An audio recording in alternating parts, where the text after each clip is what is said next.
Il mondo salvato dalle ragazzine, e anche Elsa Morante sarebbe d'accordo, un libro che mi ha cambiato completamente la vita, Piccole donne, in particolare Jo. Consiglio di rileggerlo a tutte le donne di ogni età, anche agli uomini, anche alle persone che non si riconoscono in nessun genere.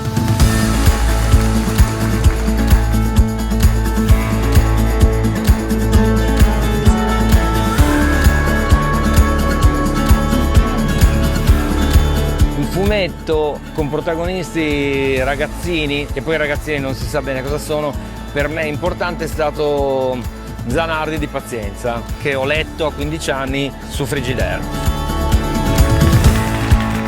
Per me quelli sono i ragazzini che mi hanno più influenzato, sia nel mio modo di disegnare che anche nel mio modo di scrivere.